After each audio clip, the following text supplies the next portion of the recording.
And we're live. Hello, everyone, and welcome to episode 109 of Fans of Power.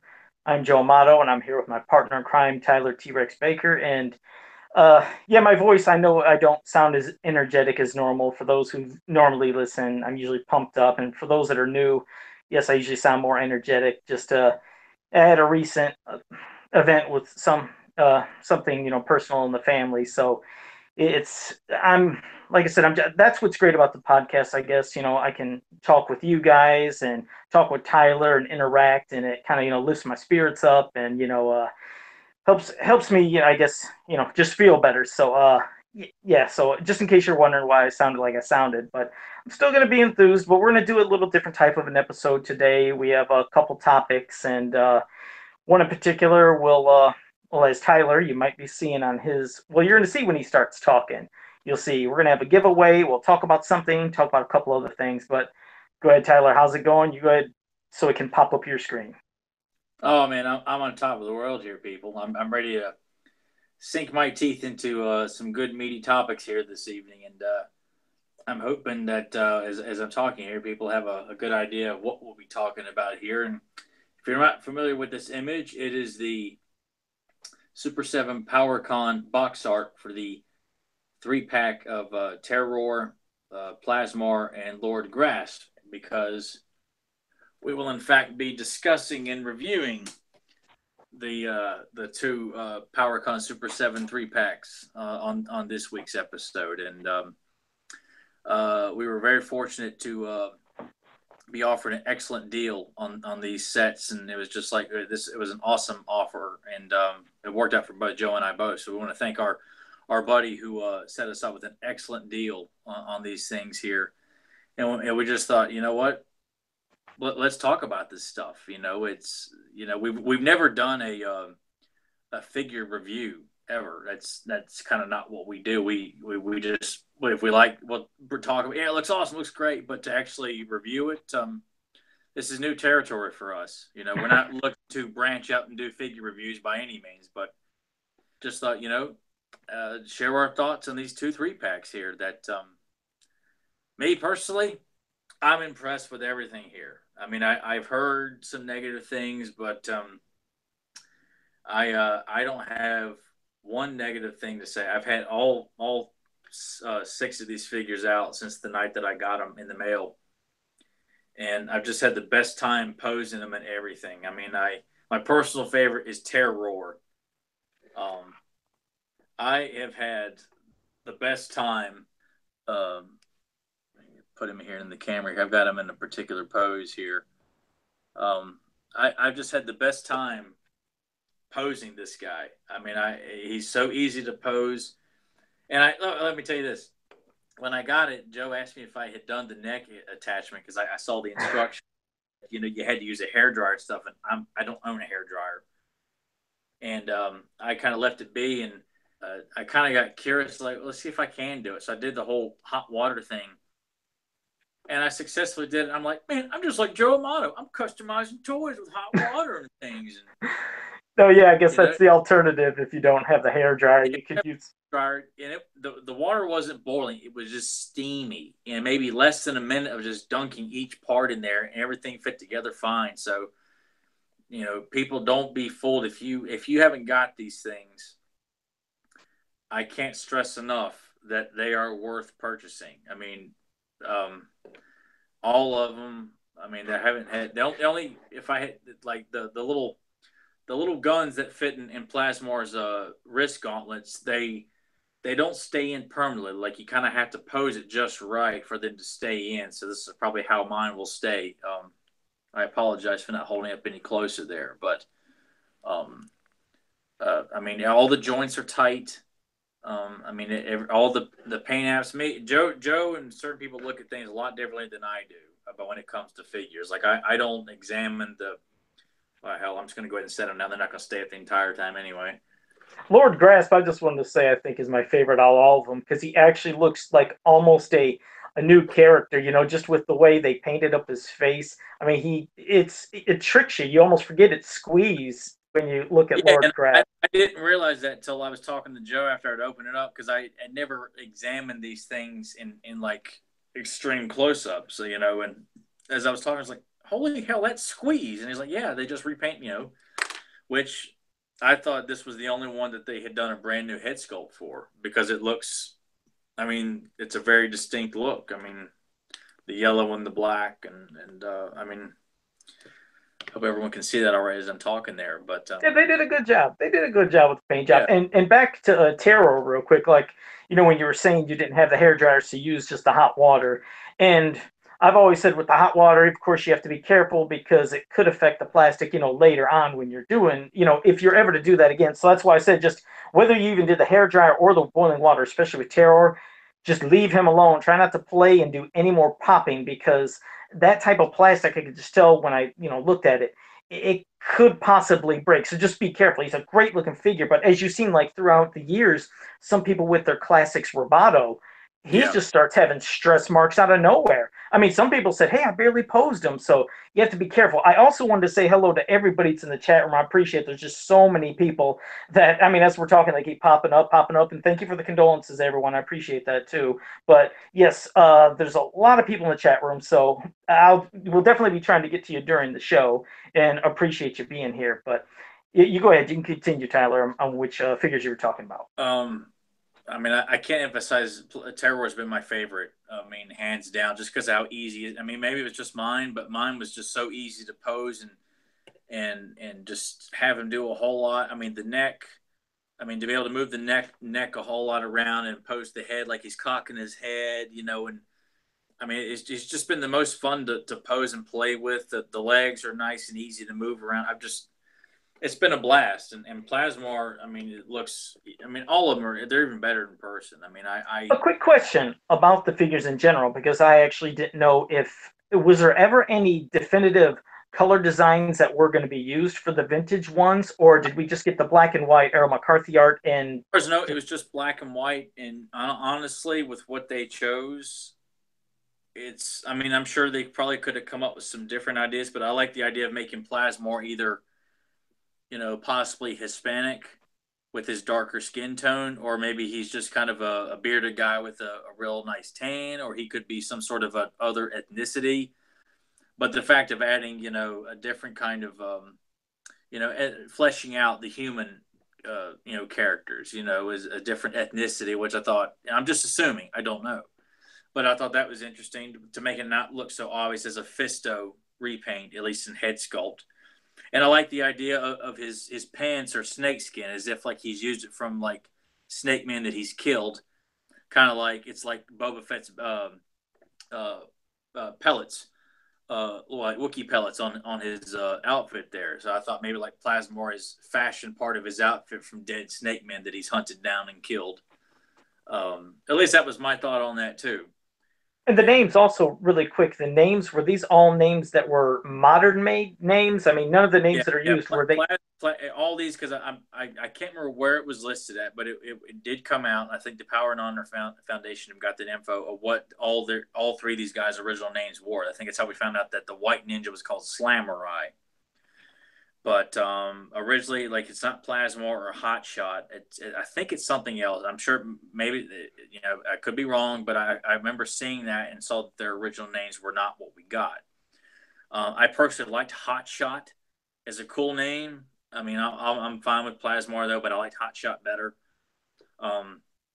Lord Grasp, I'm pretty sure he had a different name as well. But, I know there's been some negative feedback about these characters. Some people don't quite understand. They think maybe it's just lazy, but that it's just mishmash of parts. But a lot of the characters are mishmash of parts. That's what Mossman and Stinkor are of Beastman and Merman. And honestly, it's hard for me to argue against. Hope as I'm talking here, people can see this stuff a little bit better. I apologize for. I'm probably not making it as super clear. Like I said, this is not my forte. I just want to emphasize that I think these are fantastic figures. And for anybody that's on the fence about worrying about they don't look that good, or you're worried about the breaking stuff, I have no experience in taking figures apart and putting them together and all that stuff. And this whole boiling water thing was a cinch, and it's been awesome. And I told Joe I have no intentions of removing the neck piece, the neck extension on Terror. Like, that's how he's depicted in Errol McCarthy's art. that's how he's going to stay. So yeah, just leave him be. Yeah, I wouldn't play around with any more. Yeah, I mean, he does look great. I mean, same thing with Lord Grasp. I mean, all the figures. I mean, they're fantastic looking figures. Just like you said, you got to be careful with a couple in particular, and one mainly being Terror. But I mean, like you said, they have a different, cool, different design. It makes you wonder like what really could have been planned for the vintage figures and what kind of stories they could have had in background, and if they would have been part of the Power of Grayskull line with Hero and Eldor. And it's just like looking at Terror. You're right. It doesn't bug me that there are reuse of parts because, like you said, we've seen that before in the past, and they did enough to him to really make him unique. And the same thing with Lord Grasp. I mean, Lord Grasp really does have a unique look. I would say that Plasmar, that's the one that, yeah, he's, I guess, my least favorite. He's still a cool looking figure, but I know that even if I would have got him as a kid, that one, the head it's obviously a dead giveaway of yes, you would have known it was Fisto. Unlike the others, kind of tricked you. Like even back in the day, like I said, I was tricked by Mossman and Stinkor. There was just a clever way of painting. And the same thing with Lord Grasp. He's painted clever, and Terror just has enough unique, different, crazy mishmash of parts. It's like it's too fun. So I mean, they're all cool looking figures, but I guess if I had a least favorite, it'd be Plasmar, just because.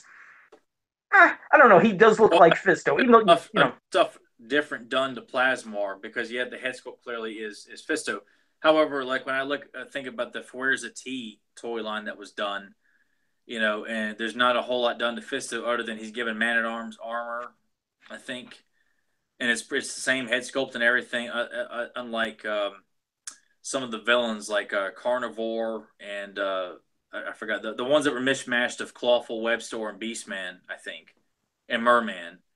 I mean, I clearly saw it was just like the same parts, but they look quite good. I will say that when I saw the concept art of these characters, like Terror itself, I thought, man, it comes off as kind of like they really weren't trying so hard at first when I first saw it. But when I have him in hand here, I mean, God, he's just I never thought I would like this character as much as I do. And I mean, I like the paint app of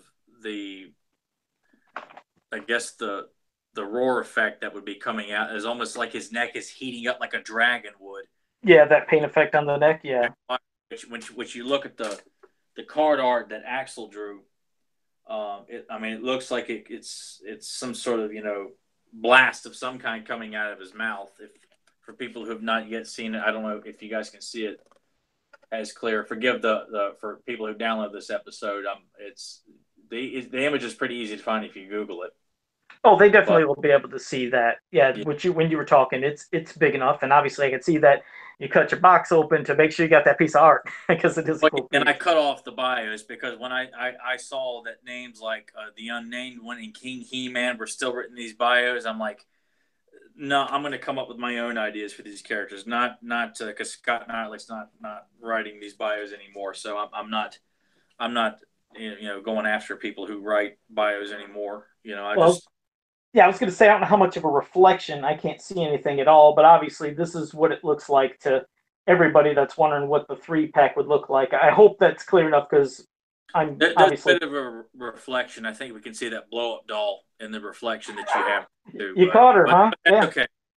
That's all right, though. Hey, we're all right. Well, either way, I'll do just a little panning back and forth. Eventually something will pick up, but no. Yeah, so that's what it looks like in the 3-pack, but yeah, I mean, later on, I'm going to let you guys know how I'm going to, give you a chance to win this because, I figured, you know what, I like helping people out, and if somebody could have something, hopefully as a nice Christmas gift, I just thought it'd be nice, I wanted to give this away and give everybody out there a chance to win it. Later, I'll tell you how to do that, and yeah, I'd hope that, like I said, it'd be a nice Christmas gift for somebody to have and enjoy if they've never had these figures yet. So those 3, yes. Yeah. Now, see, I haven't taken them out of the package. I had a question on Plasmar's chest. He has what looks like it might be a somewhat translucent triangle on his chest. Is that anything that glows or does anything special? No, it's just like I'm kind of like holding it up to the light. And of course, the plastic is all see-through, but it almost looks like it's lighting up. Like the box art for Plasmar. I mean, his weapons all light up as if like they're being charged and firing the laser blast or heat blast that would come out of it, almost as if like maybe the chest plate is part of what, because they're locked into his gauntlet, so you could almost feel like his armor helps generate, the plasma blast coming from his weapons, from his crossbow to his wrist guns, kind of similar to how like Rio Blast's guns will pop out at the wrist, almost as if like it's charged by, I don't know, cordite or something like that. It's Another thing I want to ask, because I couldn't remember the Errol McCarthy art very well for all these characters, but did Lord Grasp in the Errol McCarthy art, does he have a Snake Man symbol on his chest? Because I see that there's one on the figure here. I wasn't sure if there was one on the. I don't recall seeing one in the Errol McCarthy art, and I don't recall seeing one on Terror either. But then again, too, I just was looking at the overall image and not specific details.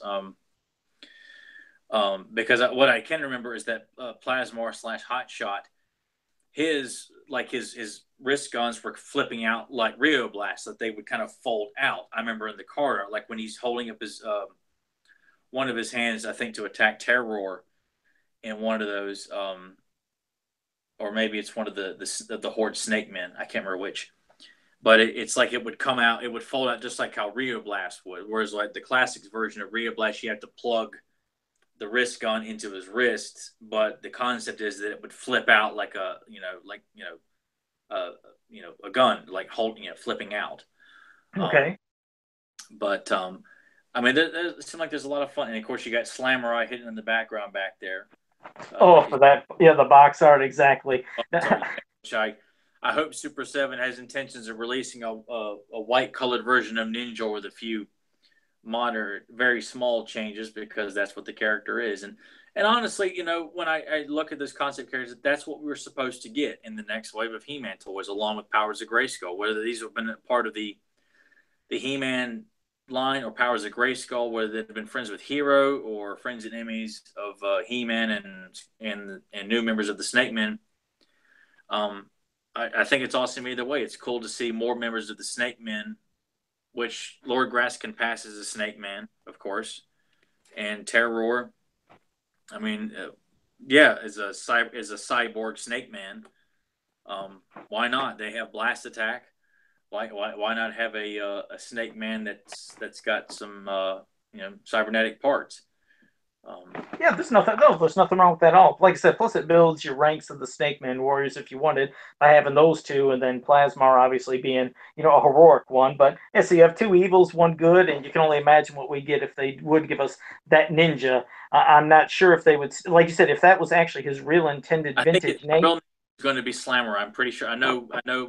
Someone came up with the name Ghost for him because he's a white ninja, but Slamurai, even though when you see the concept art, he's like slashing his sword up, not doing anything slamming, like I don't know, that the ability to be able to hold a character and then slam him down, kind of like the Ultimate Warrior Gorilla Press or something like that. Yeah, because that's what I was envisioning, that obviously if his name really was going to be Slamurai for the vintage line, he would have maybe had a gimmick or something of maybe the arms doing something. But since these don't have gimmicks, I'm always one for saying, hey, keep what you were going to do, back then. If that's what you're going to go with. But the name Slamurai does seem off for, I guess, a classic figure. If they decide to do it, it's like I almost wondered, maybe they should rename him. Like maybe not Ghost, not Slamurai, but something, because not having the gimmick only makes it seem stranger. Don't get me wrong, I love all the names of things from the past, but like a backslash, like his gimmick would be that you could turn him and he does like a backhand, like he slams his fist into you or something like that. Like because the figure he's doing like the concept, he's slashing upwards, not really anything slamming, but I mean, obviously you're trying to play off, a samurai and stuff like that, of course. So I get why they're trying it, but just different because, when you look at a samurai, you get a whole different, vision than this. This looks like just a ninja.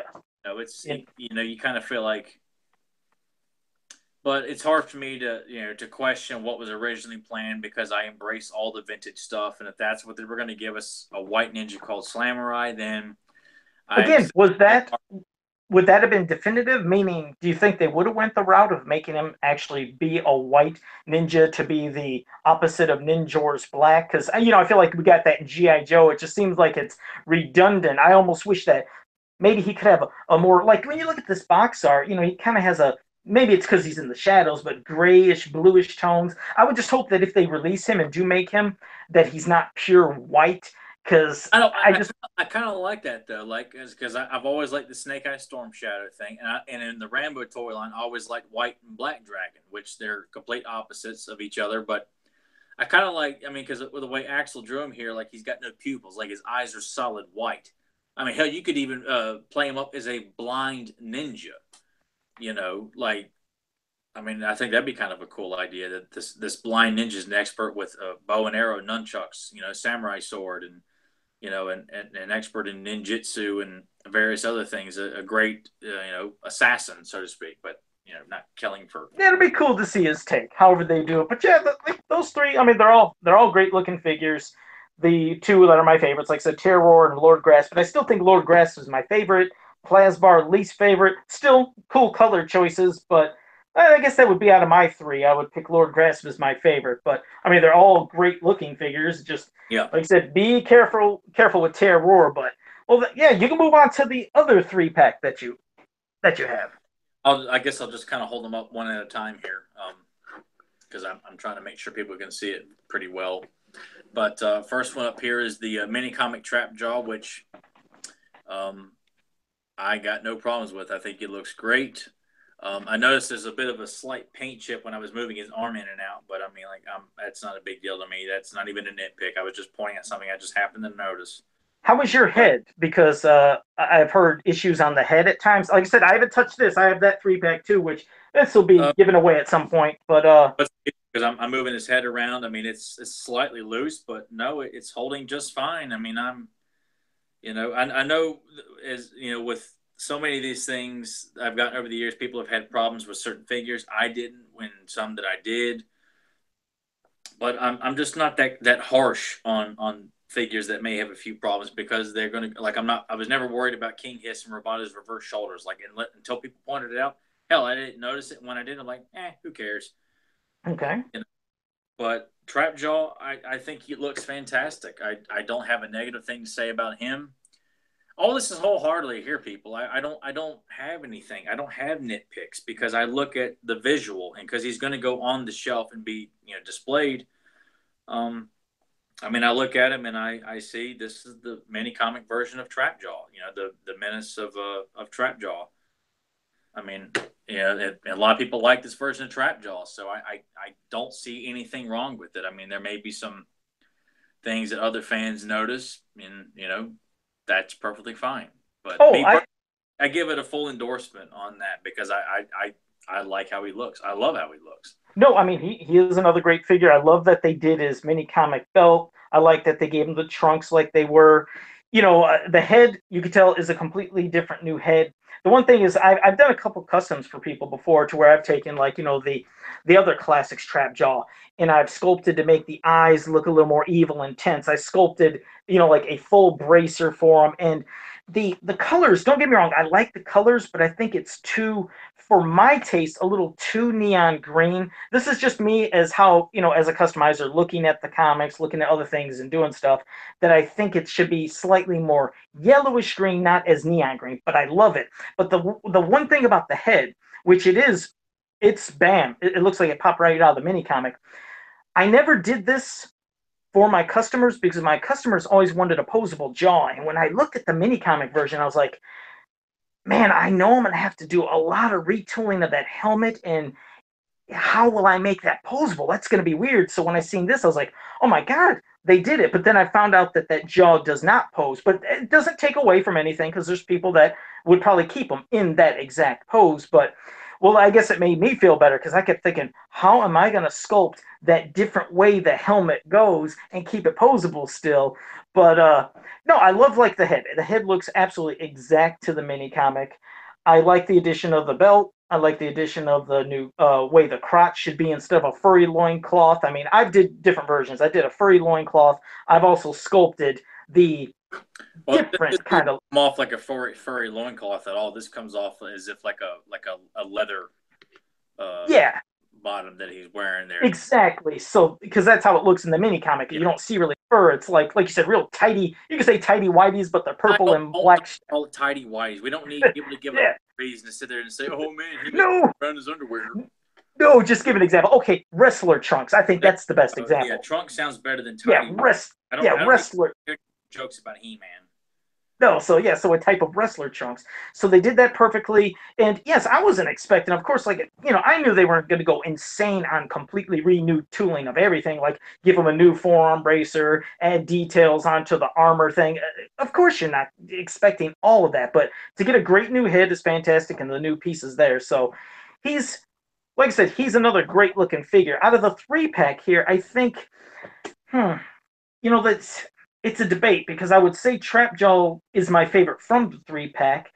My least favorite, I don't know if I want to say Prince Adam or Stratos because, yes, I could tell that Prince Adam, I think he has the color design from one of the Alcala mini comics, even though I know that in the early DC comics that predated it, he had a blue type one too. But yeah, he looks a lot more similar to the DC three-part miniseries Prince Adam. Okay, so is that what it's supposed to be based off of? What's it supposed to be? But he also looks like the Alcala one, but I think the color scheme. I remember seeing the blue in the DC comic books, and he's got kind of the gray look in the mini comics. I thought, like in the Dragon's Gift, for example. Okay. All right. Okay. Real quick, it doesn't say as for Stratos. I can see that they gave, instead of doing they gave a removable mini comic accurate belt. It's one that can go over like the gold one he has, which you'll be showing here in a second. So, he looks good too. What else? There's nothing that could really be done different about Stratos. And then, yes, he has his feather necklace. Thank God. So he's got his feather necklace, has a new belt. He would look like he did when he was Caucasian, if you want to say Caucasian in the mini comic. So, but go ahead and you talk, and you can show what he looks like. He looks spot on from the first few mini comics, from the basic Caucasian skin tone, and he's got the necklace around him, and the little bit more gold, kind of gold plated. He's got the wristbands on there, and a little bit of gold around his belt. But that's what this was supposed to be. It's supposed to be a representation of how he was drawn in the first several mini comics, and he looks like he leaped right off the page. So I know a lot of fans who prefer Alcala as their type. This should answer your prayers. Is getting another version from that series of stories. Is getting this Stratos. We've got the Red Beastman. You've got the Alcala Skeletor head. You've got this Prince Adam. I think all they could do maybe next, and even then, maybe a different kind of Teela. But I think the Battleground Teela is kind of, you swap heads with her, it kind of gives you that kind of Alcala feel. But looks great. Me personally, I'm always going to go with the gray Stratos because to me that's always been Stratos to me. And what's funny is hold on, I was just grabbing one thing real quick. Okay, no, as for Stratos in general, see, that's the thing. I don't want to sound like I was coming down on this figure as a personal one. Everyone in the chat room heard you. People who listen to this later on will know that you were coming down on Stratos here. No, because anybody that knows me, I always tell the story of when we talk about sometimes our vintage figures and memories of them. Stratos was one of my least favorite figures just because, I don't know, sometimes I hold him and act like he's flying, but I was like, man, he just doesn't appeal to me. So he's always, it's horrible. I hate saying it because I know there's people that love Stratos. I didn't have Stratos as a kid until I think I got in first grade when I bought him at a flea market in Pennsylvania. I desperately wanted Stratos to play with the rest of my He-Man toys. Did you get at least the wings and the jetpack attachment? No, my Stratos had nothing. He had nothing. And you enjoyed that? Oh dear God, that thing would have been. I had no. Believe me, when I was able to look for He-Man toys in 87, 88, Stratos was not around. So when I saw him at a yard sale, he was missing everything. But I'm like, oh my God, I've got Stratos for the first time and only pay like $1 for him. And that's probably all it would have been worth too, I tell you. No, that's why I'm glad they gave him the Emerald Staff of Avion, because as a kid with having all my figures and all of them having some kind of weapon and feeling like they can engage in battle, that vintage Stratos had no weapon, and it bored the crap out of me. So at least this one, as you could shut up, as you can see from Tyler's picture, and maybe you could see from mine. Well, of course, I always move the box in wrong directions, but he at least comes with that Emerald Staff of Avion from the mini comics. Then, correct? Yes. Okay, so yes, I so mean, can you not see it when you're talking to me here? Can you not see the Emerald Staff oh, of Avion? oh, duh, yeah, you're right in front of me. Well, there you go. So at least that gives some kind of appeal. But yeah, I mean, like I said, they went through at least giving the nice feather necklace, the new belt. So if you are a super fan of the Caucasian version of him, yes, you finally have him. When it comes to Prince Adam, like I said, uh, I can see what people were saying. See, I think that's weird. Shadows was always my least favorite. What were they saying about Adam? What kind Okay, of name? well, I'll get to that real quick. I mean, when I was looking at this, I was almost going to say Stratos was my least favorite just because of old memories as a kid. But I mean, they did a great job from the mini comics, so I'll give it to them. But Prince Adam, I think they were saying his plastic looks shiny or strange, and I'm looking at that, and I could see maybe what they're saying compared to the other figures. I don't know if yours looks like that. I mean, again, he looks like the interpretation that they came from the comics, giving him that color design and the angry head. Is that the Savage He-Man's head Yeah, or? that's essentially the Savage He-Man head on this you know And new you know what? I would. vest. I guess I think some people have gotten so tired of just the happy smiley face He-Man / Prince Adam Well, head from the other one. that's why you put the vintage head that they made on He-Man. That's what I did because I was not I always felt like as the classic line progressed, all the human characters, their faces got more detailed, and then you look back at He-Man, it just kind of has this kind of plain looking, less detailed face. So to get either this head sculpt or the one that was reminiscent of the vintage one, which is by far my favorite, and that's what I have on display here. Um, I get that kind of smiling He-Man that lacks the whereas the vintage head has got you see the cheekbones, it's chiseled in the face, and this one's got a lot more face definition as well. So that first He-Man head sculpt, that's got to go. I mean, it just does a disservice when you look at King Randor, Stratos, Rio Blast, Man at Arms, Hero, Clamp Champ. I mean, everybody's looks so much more detailed. And I think the reason this works as well too is, I mean, when you think of the Savage looking version of He-Man from the first original mini comic, and of course you get the Savage figure, and that was drawn by Alcala, and then maybe they thought that head, since Alcala drew many of the other mini comics, and some did have Prince Adam, and I think he did have a blue vest in some of those mini comics. I think that Alcala did. I think that's why that head of Prince Adam works better than that super happy looking one that we got with the He-Man figure. I mean the Prince Adam / He-Man to move them back and forth. But yeah, go to maybe, I don't know if it would be oh god, showing my lack of knowledge. I don't know if it would have been from I Dragon's knew right Gift. from the secret. I mean, the Dragon's Gift. He's wearing that same outfit. Well, not actually, no, not the same outfit.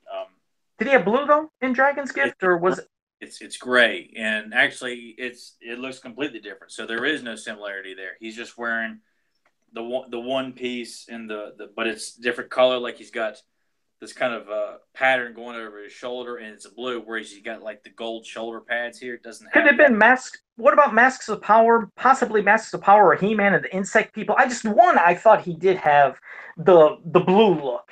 So because at first I immediately thought DC, like, oh, they took that from DC, but then everybody said, no, Joe, that's his color design that they used from the mini comic. I was like, I didn't know, because like again, I didn't own these figures before, so I had no clue where the origin was from, of which depiction they were taken. I But could have. Okay, okay, Massive Power. Yes, he's wearing blue, but the shoulder piece is different. Like I said, you look at this here. He's got these gold shoulder pads, not shoulder pads, but it's a part of the outfit, like this gold shoulder piece. Whereas you look at Massive Power, it's a blue outfit, but he's got the same. It's drawn the exact same way as it was in Dragon's Gift, where it's got this pattern along the shoulders here. So it's similar but different. okay. Yeah. All right. Yeah, I wanted to make sure. I had the DC mini series with me at the moment. It's boxed up, but Yeah, because I know it was blue in that. yeah, I couldn't remember. I know that one of them, I thought they had some weird kind of like, rib design or little dots or something. But again, that's just me trying to go off the top of my head. Like I said, my head, I'm still trying to focus on things. That's why we weren't doing an origin story of a comic or a book or a character profile. We just wanted to do a little something different to keep it, kind of fun, and I guess something relatable that was a little easier for, I guess, my mind too. But no, so I mean, what's your final thought on Prince Adam from the 3-pack? I mean, he looks great. I mean, I don't, like I said, I don't have a negative thing to say. I can't think of things like ankle articulation or shoulder joints or, oh, there's something wrong, like there's not enough wrinkles around the belt, kind of stuff. Like I'm just not a nitpicker like that. I'm pretty easy to please when it comes to He-Man toys. I mean, all three from that 3-pack, Trapjaw, Stratos. I mean, Trapjaw is my favorite, just because it's Trapjaw, and it seems like the biggest of the variants. Trapjaw seems to be, even though Stratus has got more with him, Prince Adam's got a complete different outfit. I mean, I guess just because Trapjaws was so prominent, because that was the only time we really saw him like this. When you Yeah, I feel like Trapjaw, at least from this 3-pack, to choose from all of them, it seemed like he got more of the addition treatment, meaning a new head, a new belt, a new crotch, yeah. and of course you look at Stratos and he has a new belt, a new feather piece. Of course they give him the Emerald Staff of Avion, but it seems like for my order I would go mini comic Trapjaw, then go Stratos, then goes Prince Adam. I think that would be the order I'd pick. And I am going to get to some of the people in the chat room when we finish up on this before we get to the next topic, because we've had quite a few people, like Grimbot said the Blue Vest Adam was first in the DC comics before the mini. And you're correct. That was the blue version that we seen as kids first, was that compared to seeing in then the mini comics we seen a Blue Vest Prince Adam. But you're correct, Grimbot. So I'll make sure I get to everybody there, but I'll let you finish up with that before we get to the next topic, and then eventually I'm going to mention how they get these figures. Again, I just want to reiterate, and I'll just put my absolute favorite Terror back up here for people to look at as I'm talking. If you have any second thoughts and you're still not quite sure what you think about these guys, you get a chance to pick up these 3-packs. I would do it in a heartbeat, because I mean they're very. I think they're going to look. I've yet to put them on the shelf because I was going to wait till we talked about them before I actually tear down my shelves and find proper space for them, because I want to give them proper spaces on the shelf to where I can see them pretty easily and they don't get buried back behind. I mean, Terror is going to get a good spot. So will Lord Grasp, and Plasmor. I'll put him with the Heroic Warriors, because we don't know what his history was going to be. So I'd like to think he is possibly going to be another Heroic Warrior that teams up with He-Man possibly. But like I said, pass the word on if you wanted these things, but part of you wasn't very sure, or you had no intentions of buying them, period, because you didn't like how they looked or whatever. I'm an easy to please He-Man fan, and yet on this podcast I've probably done a lot of complaining about stuff from certain canons and certain stories, but I'm really not that hard to please. I just like calling out problems, and I'm sorry, but there's no problems with either one of these 3-packs. I think the Horsemen and Super 7, they did a good job with this stuff. I can't find anything negative to say. So, especially if, like you said, if you're somebody that is a mint in box or mint on card collector, you have no worries. If you're somebody like me, where again, when I got my Roboto, that's on the other wall over there, but when I got my Classics Roboto, I put him in one pose, kept him in that. I've never reposed him, and after I heard about the plastic cracking throughout the years if you move, I was like, I'm just going to leave him alone. Now, I can understand it could really upset there are the fans that do like doing a lot of posing for battles, for pictures, for dioramas. And I can understand for them if something cracks, yes, I see why they would be upset. So you'd have to be careful. So, I mean, if you're a big poser of a lot of the figures, yes, I can understand being careful with Terror and possibly Trapjaw. I think those were the ones I heard with the most. But otherwise, I mean, they are great looking figures if you're somebody that keeps them sealed, or just a one-shot poser. That sounds strange when I say that, but you know what I mean. Just if you pose them and leave them, they're great, but yes, there have been the issues about Terror and at least Trapjaw. And again, maybe I'm wrong. Maybe somebody in the chat room can correct me. I'm not sure, but I could have. Yeah, don't let the people fool you, because, like I said, I was hesitant to do the whole thing with Terror, but just doing the hot water thing for less than a minute. I mean, I spent more time boiling the water than actually putting him together the way he's supposed to be here. Yeah, I just would. Again, I didn't mean to interrupt you, but I would just, again, as from doing customs, I just recommend just don't touch him again. I wouldn't do it because, the boiling water method does affect the plastic more than a hair dryer, but you don't have a hair dryer. But you're right. At least you were able to pose him, get him in that, leave him. Just don't touch him again. I'd get scared something could happen. That's just coming from me. He was depicted on the McCarthy art with an extended neck, so that's how I'm going to depict him on my shelf. That's how he's supposed to look, as a snake man with a long neck.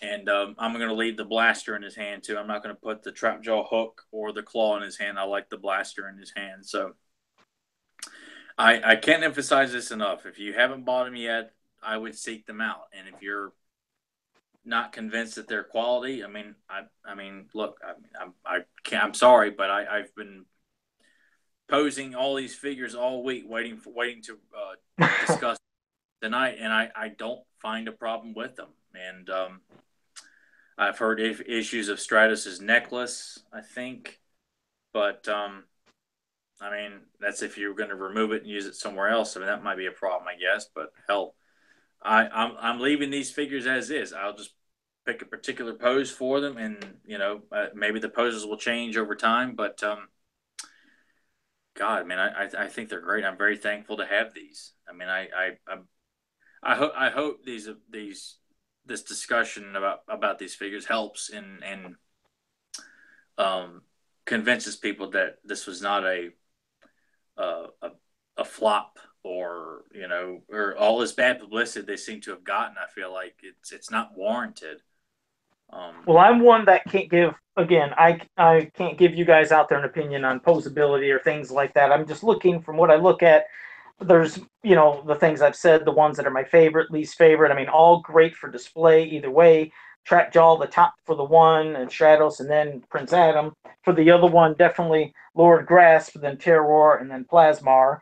And when whoever wins this, when I just do that here in just a bit, when you guys, whoever wins it, don't yell at me if something does break, because I didn't take these out of the box, dang it. So that'll be that would be UPS or somebody else if there's that issue. But no, they're both great sets. But the other quick topic I wanted to talk about, and since there's people in the chat room, I put a post up on my wall because it seems like I've seen a lot of people talking about two different things in general. They've been talking about the possible movie and a possible cartoon. So I put it up there to fans. I said, if you had the choice, what would you prefer? Would you hope that they could give us a new Masters of the Universe live action movie? Or would you prefer a cartoon if they could give us something that we could see, have 20 episodes and, however many they would do for a season? It seemed like most of the people said cartoon, but I'm not against having either, because you could look at it saying, okay, if they do a cartoon series, it could bring in hopefully a new generation of fans. It would please, hopefully, the old generation of fans. Then maybe that could spin off into toys, merchandise, and then here comes a movie. Or you could look at it the other way, where some people said, I really don't care about cartoons no more. I just want a live action movie. Give me that, and maybe that'd give merchandise. So I can't really say that one is better than the other. I would actually love them both. But I guess, I don't know if you want to say the kid in me, I would hope if they did a cartoon, it could have that good feel that the MYP did. But then, of course, just keep building and expanding upon it and then seeing what they do. And I would love to see a movie, but it's unfortunate. Like, what just happened again? It just announced that another person could be writing the script for the movie. It's like, why do we have to endure this for almost 16 years? All we keep hearing is the same thing. That's why I guess, in a way, I almost don't want to say movies. I'm so disheartened of hearing about this movie in limbo for 16 years. How can I get excited, Tyler, when it just keeps getting delayed and delayed? And remember, this is supposed to be official. And everybody said, Joe, no, this time it's for real. It's December of 2019. It's happening. Well, ever since that announcement, they still have had nothing. There's nothing. I can't get excited. And I hate that I can't get excited. So I don't know about you, what you prefer, but damn, that movie excitement. I can't feel it. Yeah, if I could show the Jim Cornette face, in reaction to this pissant bit of news, I mean, no, I can't get excited about a new movie because first off, they've been changing directors and changing writers and changing script ideas and this and that for years and years and years. Apparently, nobody seems very interested. No film studio, because this property is switched studios multiple times, and obviously it's not that important, or they don't find it to be a very interesting idea, and it just shows you just how you look at the lack of a better phrase, horse shit that, sorry for the cussing there, but crap that a lot of that studios just keep putting out. I mean, it's just nothing of great interest in the way. Well, here, real quick, if you could hold that thought real quick, I'll give a general idea of at least what the fans in the chat room are saying. Like, we have Avio said a new cartoon. Christopher Dahlberg, he said cartoon. Adam Bimaray, oh my God, I'm sorry, man, if I butchered your name. He said movie. Colin, he says cartoon. Tom Charlton says cartoon. JSB, he said both. Tom Charlton, he said, please no David Goyer movie. So I guess that's the name of the guy that'd be doing it. Who's going to direct and write.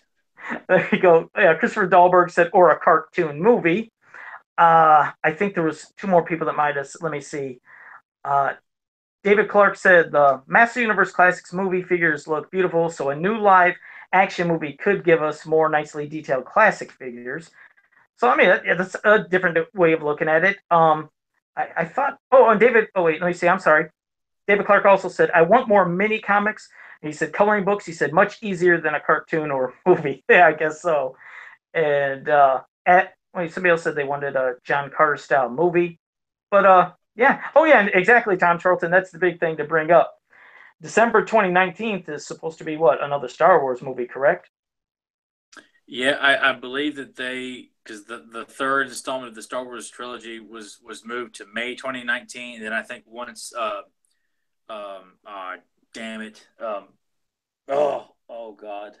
Well, just for example, if that happened, yeah, you definitely wouldn't want a He-Man coming out that then. The guy, oh God, I can't believe I forgot his damn name. He directed Star Trek and then Star Wars Force Awakens. J.J. Abrams? J.J. Abrams? Damn it, I can't believe I forgot his name. It's okay. Anyway, when they got him back to do the third and final installment of the trilogy, they moved the release date back to Christmas of December 2019, the Christmas season. So we're back to it again, where we're going to have a He-Man movie come out against the biggest juggernaut a movie theater could ever have. So, I mean, it's one thing to have confidence in it to release it during the holiday season, but you don't release a movie against Star Wars. I don't care what it is. You don't release a superhero movie of any kind against Star Wars. You don't release another Harry Potter movie against Star Wars. You don't release, an anticipated novel about, 50 Shades of Caribbean Green against Star Wars. You just... No, you just leave some things. Yeah, you don't play with some of the big dogs like that. Like, not to mention, too, I mean, look, as we said before, people who I'm sure are fans of other 80s properties, G.I. Joe, Turtles, Transformers, they're all film properties that have been, hell, even Jim. I'm not a fan of Jim, but I remember watching the cartoon some as a kid. All these movies based on 80s properties have even if they made money, they're not respected films. And I like original Transformers, and I can't figure out why the hell are these movies making so much damn money when the acting is horrible. The military's got entirely too much screen time in these movies, and people are paying their hard-earned money to watch the Transformers, not Michael Bay's hard-on for the military in these movies. It's all about special effects. They love the special effects. That's why they got nuts. But you know what? I want to see Optimus Prime and Megatron talking. I do not want to see Shia LaBeouf and Mark Wahlberg taking up the majority of the screen time. Of course, they're favorite actors. Oh, they screwed both those films up. Both Turtle films. I refuse to see either one of them. I don't care what's offered in those films. They look ridiculous, and it just, again, taking another treasured property and taking a big soft serve dump all over over it. And He-Man, I feel like, I'm sorry, it's going to happen to this property too.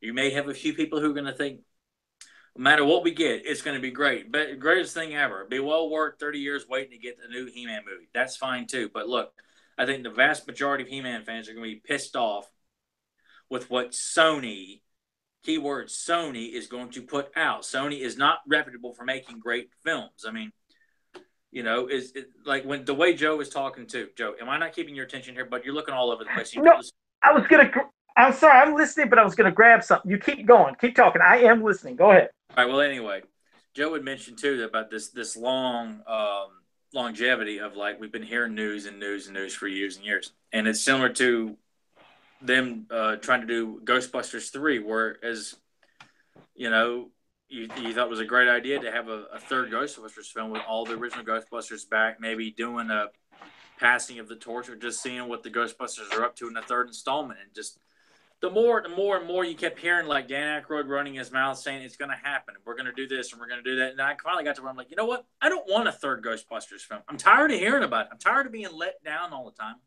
I'm tired of hearing that Bill Murray doesn't want to do it, and then he does. And the same thing with the He-Man movie. At this point, you know what? If Hollywood's not going to take these 80s properties and look at it nothing more as, yeah, we're going to make these really kind of silly slapstick, you know, movies with a lot of special effects, with a lot of bad jokes and humor in it, and a schlocky director. And if it doesn't fail, well, then apparently people just aren't into these properties as much as we thought they were. You know, I'm and like, it's not you know that. what? It's no, you're right. It's not that. It's not that we're not into it. It's just they delivered a bad product because they really didn't research. Don't seem to quite understand that. So I feel with two bad Turtles films, two bad G.I. Joe films, and every film of Transformers. I only saw the first one. I did refuse to see the rest of them after that. I'm sorry, but I have no faith in Hollywood.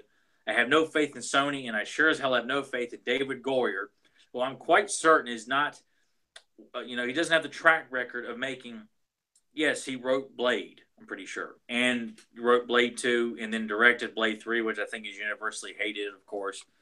You know, he worked on the Christopher Nolan Batman films as a writer, but that does not make him the right guy to bring the world of Eternia to the big screen and give us a convincing and very powerful villain in Skeletor, and give us a hero in He-Man that gives you goosebumps when the transformation kicks in, that you can't wait to see them fight at the end of the movie.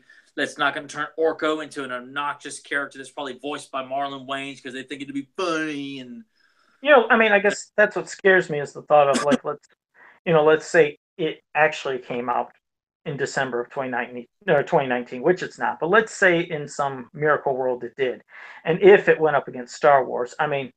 The thing is, we've been waiting so long to have a new movie. And if you're trying to bring back this property, and not only bring back, just like I always said with the cartoon, bring in the older generation and a new generation, I don't feel like they would give it enough time and love. Meaning, let's say it did come out and went against Star Wars. Unfortunately, Masters of the Universe would get buried, and it would be forgotten then as a bomb, because most people are going to go see Star Wars. And if we're still to this point looking for people to write, the script for this movie, figure out, and there's still nothing that's been greenlit, what product could they possibly deliver by 2019 would be that amazing? Because you figure the story will probably get rushed. This is something that, yes, is going to have to dazzle us. We know that people had an issue with it being on Earth for 1987, which we know because, yes, budget reasons. Of course, they couldn't give us the world of Eternia. So this time, yes, you assume we would get Eternia. But if they're to create the world of Eternia, again, that's going to take probably a lot of special effects, a big budget. And I cannot see this happening by 2019. Well, it's just a sad fact. This movie does not have. I mean, me personally, hell, I'd love to see some actual locations like shot. I'd like to see. Not everything is going to be green screen. That everything's going to be shot in the studio, and they're going to add it all into post production. I'd like to actually see He-Man and Teela and Man-at-Arms and Stratos, and mix it up. Throw in Clamp Champ and Cyclone or something like that. Don't always have to make it the original first few figures that came out. But anyway, I think that's why I want a cartoon. Yeah, I guess that's why I'd want a cartoon more. At least with the cartoon. A cartoon gives you more chances to have better episodes. With the movie, you got one shot. You've cast one actor. You can always go back and change the voice actors, I guess, if it doesn't work out for whatever reason. But they never changed Clawful's voice in the NYP cartoon, so I guess that won't be the case. But you're right. That's what I mean. With the cartoon, there's multiple episodes. There's a story for so each one. Have a dud here and there, but have a whole lot of great episodes. With that one movie, man, you got one shot to make it good. And it's it. Exactly. One bad story that's one bad story too many.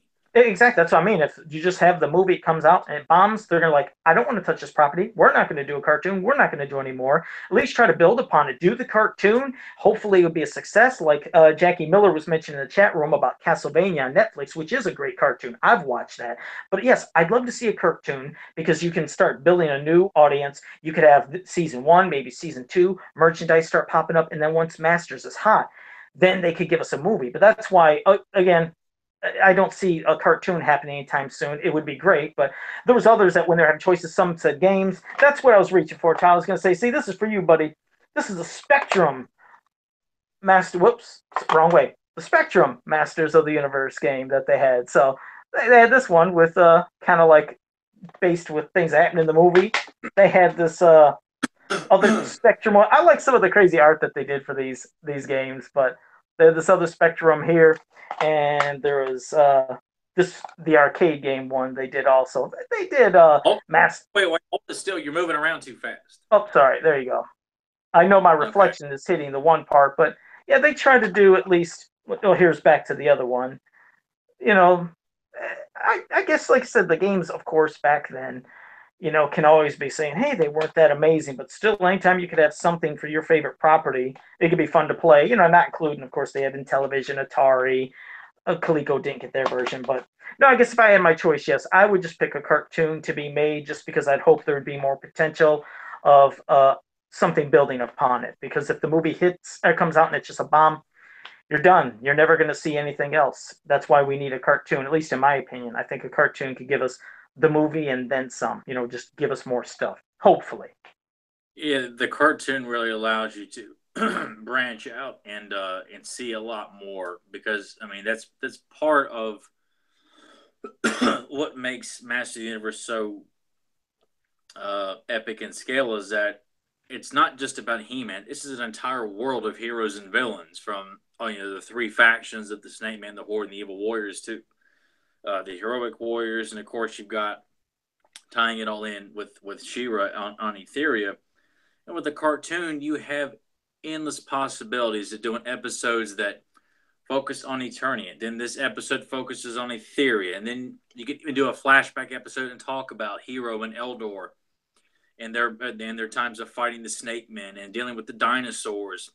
And then cut back and do an episode of Clawful and Jitsu, pillaging, plundering and pillaging like a small village, and Fisto and He-Man have to go in there and stop them. Just something simple. And then you go back and tell another She-Ra story.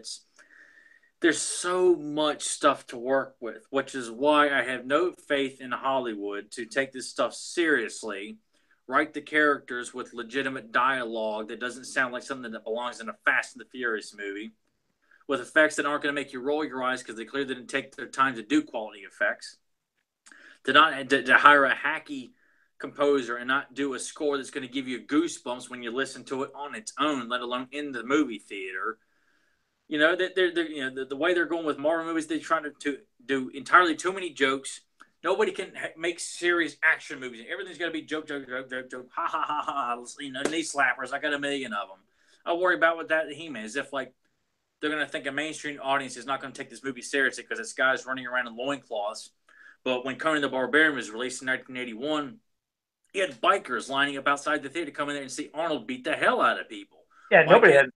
With He-Man, not to the violent extent, of course. We can't have He-Man chopping heads off in the movie. Nor do I. Unless it's a snake head, he could do that. We've seen that in Sunbird Legacy. Something, yes. I am all for He-Man impaling with the power sword, but I don't want to see him cut off Skeletor's head or Jitsu's head or something like that. No. Yeah, we gotta have these guys be timeless and come back and. Yeah. If Sony is going to hire, and David Goyer is a hack director, he may have some solid credit with some writing credits, but that's it. He has no business directing anything, nothing. Especially sure it's not a He-Man movie.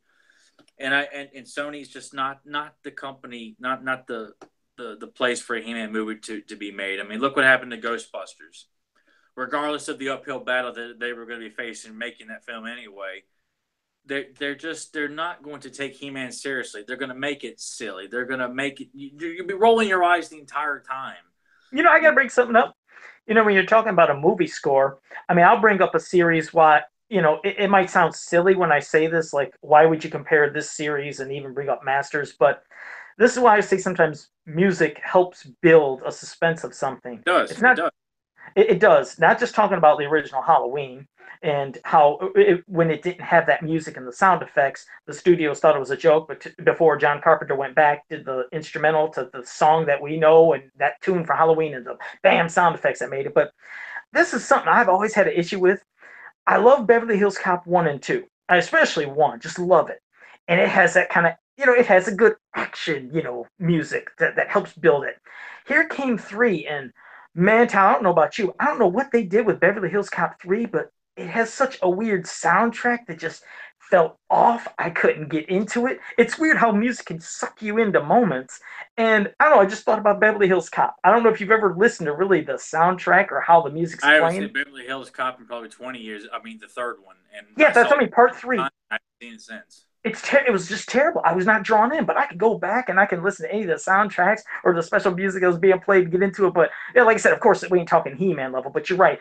Have some good atmospheric, sci-fi, barbaric, all sorts of combinations, whatever you're going to do. Because remember, Masters of the Universe is, sword and science and magic and fantasy. It's everything. So bring that. Have a big booming score. I mean, I think a lot of bass.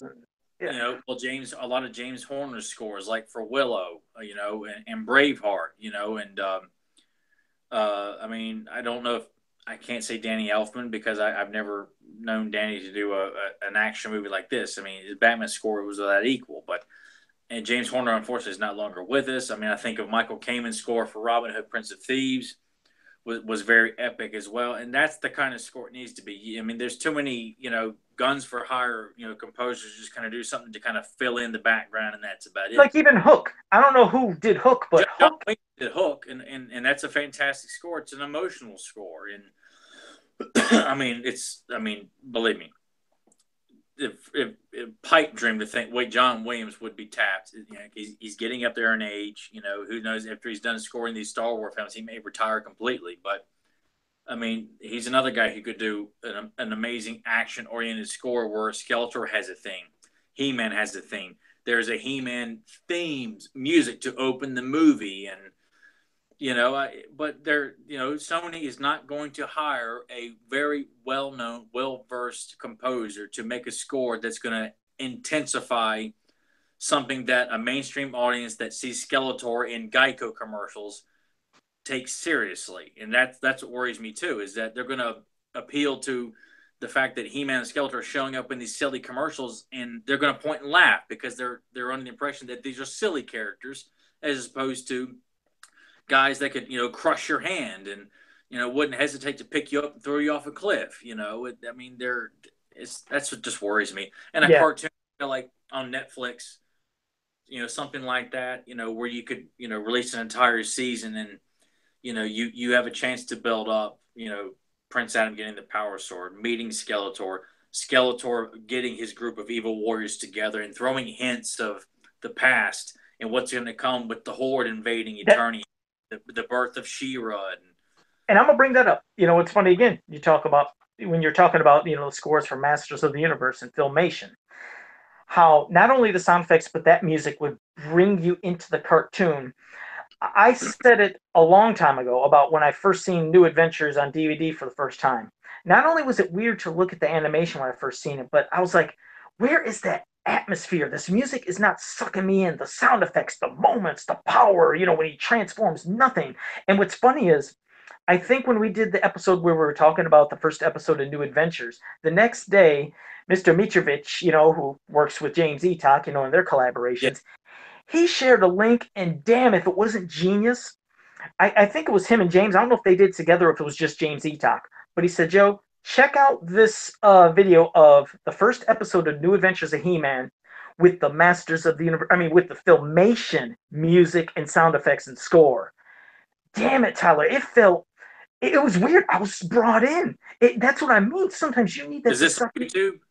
Yeah, it's on YouTube. I'll get you the link, and for those that maybe are listening, Because I'd like to I'm see. I'm telling you, and especially for people in the chat room, people haven't seen it, I can even put it on my Facebook page and on the Fans of Power podcast Facebook Yeah, page. do that. But Yeah, do that. yeah, Yeah. it actually changes your almost feeling of that cartoon, because I told you when you watch it, you're not sucked in. But when I was feeling, I was like, you know what?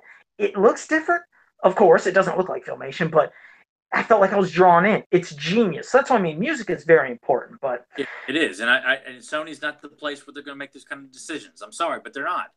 All the more reason why fans should not be clamoring for a He-Man movie from Sony when they're not going to, even though the Amazing Spider-Man, the score was done by James Horner. It was a fantastic score. I personally like the Amazing Spider-Man.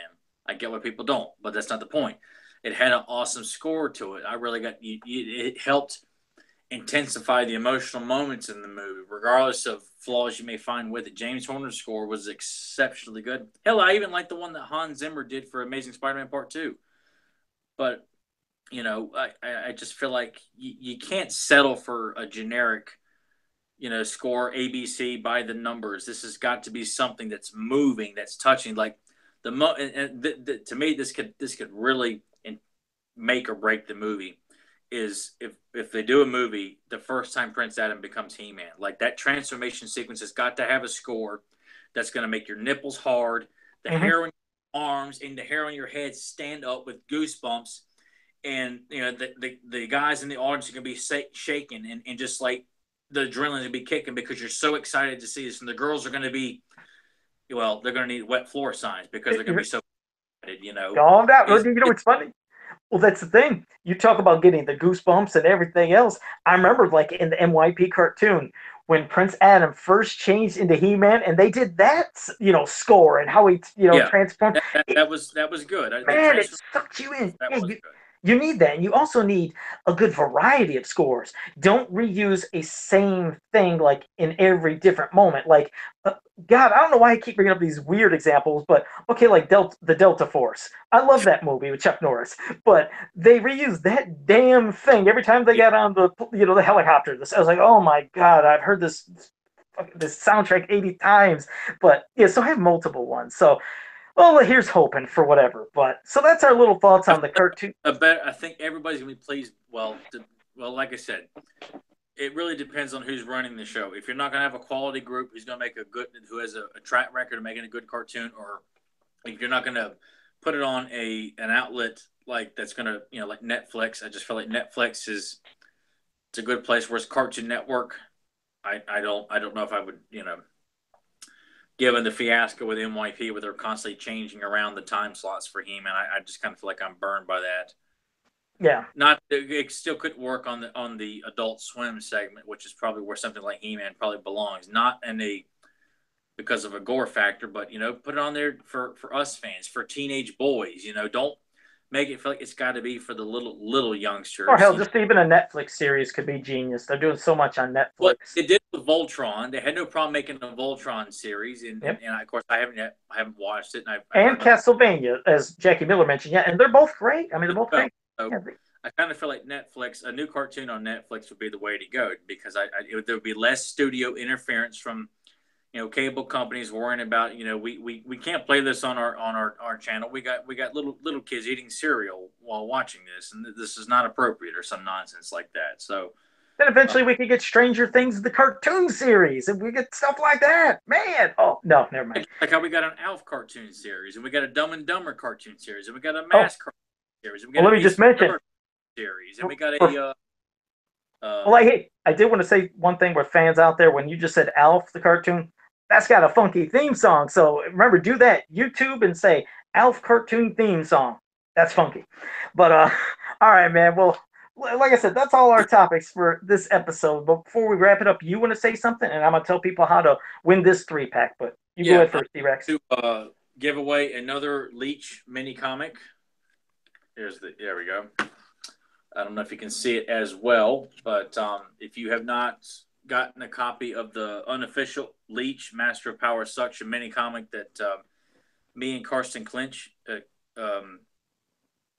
redid I'm going to be giving away another free copy. If you can answer this question and put your answer on the Fans of Power Facebook page, which episode of She-Ra does Leech utter the line, "I've got you now, She-Ra"? So I need to know the name of the episode. Well, obviously, you know who he's talking to, so it's She-Ra. So I tell you what, if you give me the name of the episode and who is in that scene with Leech and She-Ra, you win this copy of this mini comic, and I will pay for the shipping. All you got to do is send me your address and tell me on the Fans of Power Facebook page what episode and who else is in the scene with Leech and She-Ra.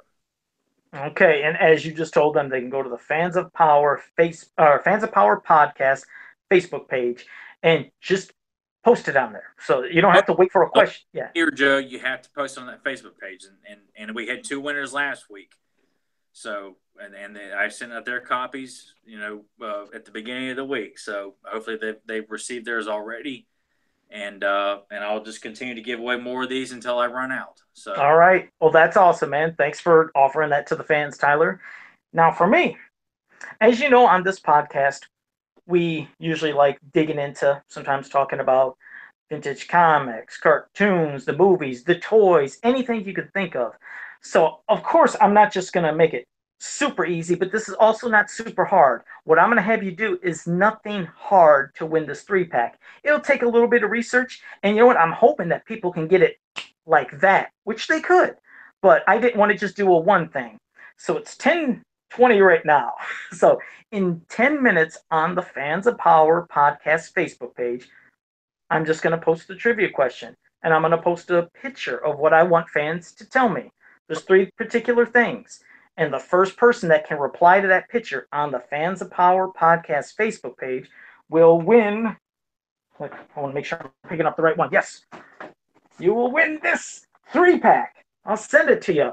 I'll lovingly wrap it for you. I was trying to quote a movie, but I can't remember how it was where somebody said something like that. But yes, I'll make sure this is nice and protected and boxed up, and I'll send it to you so you can win this and have something nice for Christmas. And then later in the week, just on my Joe Abato page, just me on my regular personal Facebook page, I'll do something for you guys to win this 3-pack too. So one I was doing for the podcast, one I'm going to do on my page, and like I said, just hopefully just gives you guys a nice little Christmas gift, something fun, and if you've been wanting it and you have it, and if you haven't already have it, you can have an extra set, whatever.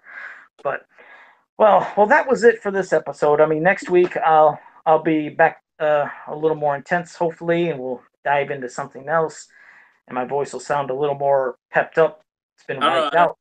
Done a pretty good job considered there. I mean, we've had some exciting talk about these figures and yeah, my voice has been a little off. I'm sure, as you guys can hear, it hasn't been like normal, but yeah, it just got worn out this week. But all right, man. Well, what do you want to say to the fans before we wrap it up? And then we'll wrap this up, and they'll go do what I told them to do.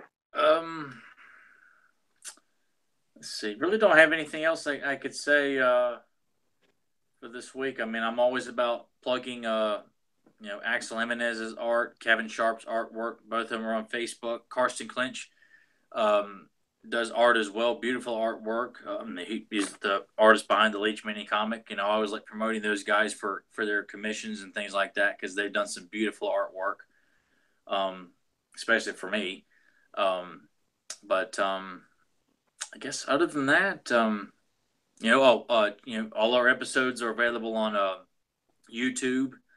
All our episodes are available to download on Podbean and on iTunes under Fans of Power or Pop Culture Network. And you just look for Fans of Power when you type in Pop Culture Network on iTunes. I've been posting the episodes on He-Man.org as well in their, I guess, like fan media, fan art, fanfic section. So I've been posting the links for the YouTube and the downloads. Some of them, not all of them, but all our episodes are all available on YouTube, on the fansofpower.com. Is that the website that Doug set up for us? Yes. Fans of Power, fansofpower.com, and on Podbean as well. I guess that's all the other recommendations we got. And any listen to this episode, you got thoughts, characters you want us to go back and rediscuss or discuss for the first time, episodes, things like that. Throw them at us. We encourage people to suggest topics and ideas for the show, because we can't do this show if people aren't listening to it, and we want listeners to be as much part of it as we are. So, all right, no, most definitely, and I appreciate everybody that was in the chat room. Thank you so much for joining us and watching the show. And I apologize if I didn't interact too much, because we did something different here, so I didn't get to interact with the fans as much as I always do. But next week, definitely, I'll be right back in the flow. I'll be doing that, reading your messages, and I'm going to post a question, like I said, on the Fans of Power podcast Facebook page. I'm also going to put the link to that question and that page on my regular personal page, just in case somebody has never seen the Fans of Power podcast Facebook page. You can get linked right to it. So you'll be able to find it on my personal page, Joe Amato, and it'll take you right to the page. But all right. Well, again, thank you, everybody, for joining us. And I'll say what I always say. Go to fansofpower.com, go to popculturenetwork.com, go to hemanworld.com, and on Facebook, go to Masters of the Universe He-Man is your ultimate fan group. All great places, all great people. So until next time, have a powerful day. No. You're not a worm feast. You're an hallucination, run on by alcohol, Russian vodka, poisoned by Chernobyl. And that is Bill Murray from Scrooged. I love my Scrooged. I knew that one. See? Finally. Watching it again multiple times throughout this Christmas season here, people. Damn, Joe finally got a trivia. I mean, not trivia, but a quote. I finally got one of the quotes. I never get them. Joe's got a quote. I mean, hell, he couldn't get his Friday the 13th quote, so he needed to get something here. Thanks for that nut punch to end on. But no. Absolutely. All right. Well, thanks again, guys. And so see you just comments on Facebook. All right. Later.